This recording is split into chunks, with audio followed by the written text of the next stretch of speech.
loved ones. This is a little video of my life this summer, or what my life has been wrapped up in, my gardens. This was where my hazelnuts were last year, but we ripped them out of the ground last fall, and I'm experimenting with no-till. These are Joel bush cherries, which are super productive. A slightly sweet little red cherry. These are my zucchinis.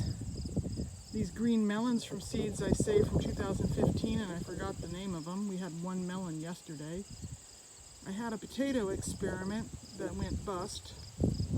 There is one New England long pie pumpkin plant back here who's making copious pumpkins. And I have another one on the other side of the house that planted itself that even has more pumpkins, so we'll have pumpkins coming out our ears. My old blueberries that I planted the year we bought this land. So these blueberries are coming close to, I think, 28 years old. They're older than Trevor. So I like my raised beds so much, I'm putting in another one this year. Last year was my first year of using them. It just amazes me how great they are. This is where my garlic was planted. I tried to get some oats for cover crop, but the song sparrows decided that it was a feast, which is fine. Over here we have, oh, that's where my onions were. Here's where my garlic was. I planted some daikon radishes, which we can eat, and I'm experimenting with a deep root cover crop. I guess the roots go way down deep and bring up nutrients, and they'll just winter kill and open up my clay soil. My second planting of cilantro and my fall lettuce that was planted after I harvested my garlic. Over here, looks like a hot mess this time of year, but celery, which I'm already dehydrating some for adding nice celery flavor to lentil soups in the winter. My first planting of cilantro that's now coriander, which maybe I'll save some seeds off of it. But I really love the flowers, and if you let it go to seed, it attracts a lot of beneficial insects. Here's my little kale patch and Swiss chard, which I ravaged for making zucchini lasagna this weekend, and I'm going to have Swiss chard with a egg omelet for my dinner because I like it. I had to cut off the heads of the sunflowers because the birds were making too much of a mess. But my cucumbers are growing on them, so I'm leaving the stalks. So I got my cucumbers, would have a little bit of a fungusy blight caused by cabbage moth worm. I tried to keep them covered, but they got too crazy. But I've gotten plenty of cucumbers, plenty of pickles, making cucumber relish today. We got my rutabagas and late beets in here, and calendula and poppies that plant themselves. Over here we have eggplants, which will become my most famous eggplant relish with Indian flair, which there's a potato beetle. Goodbye. I won't make you watch me crush it.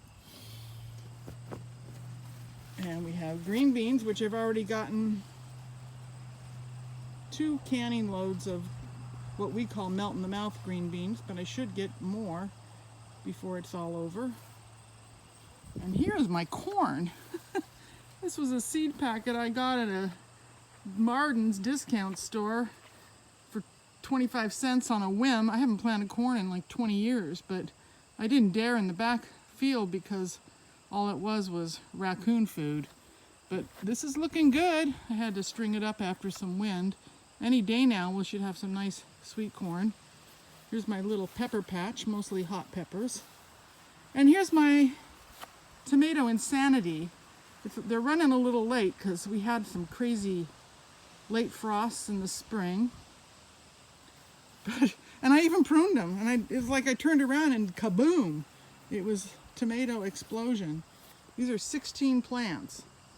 I have Juliet, these little plums, and I have sun golds, and I have Volk, which is a small paste tomato, somewhere in here there's some kind of experimental tomato that I don't even know what happened to it, but it's down there somewhere. And then I have alpaca, which is another large type paste tomato. There, I just picked tomatoes yesterday, the ripe ones, and there's some parsley. And there's the Runa. These are my winter carrots. And this is the very end of my summer carrots, which here's, oh, nope, no, maybe I picked them all yesterday. I don't know, let's see. Is there another? Oh yeah, Trevor's favorite carrot. The white satin. There's a little head of it. I might as well let that one get bigger. There's one. Yeah. White satin carrot. Since Trevor's not home, who gets the carrots now? Yeah.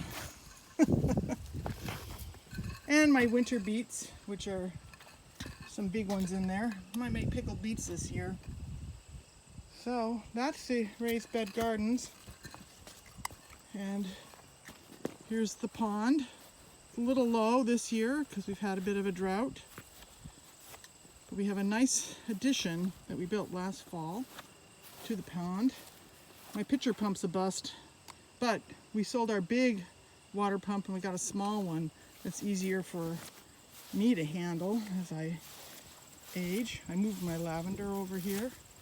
There's a nice little lavender flower. Keep the grass growing, the plants growing around the pond to keep the pond clean. And here is my favorite place on earth, the pond deck. So we added this little deck, and Jorg has to have his swim noodle. I'm a free floating swimmer, and we put a ladder in, so it's a lot easier to get in rather than the slippery rocks over there. And we have a buoy, so you can use this rope to pull yourself up to the ladder when the pond gets low like this. Or, you know, to catch lobsters, which we have in here. They're miniature lobsters or giant crayfish. They're hiding right now. But here we have this lovely place to sit and admire our waterfront. We planted kiwis, hardy kiwis, which they grow 10 feet a year and eventually will provide shade rather than this tarp, because Jorg and I love shade. So after working hard in the gardens, I can come here and sit and contemplate the universe. Or at least my little universe.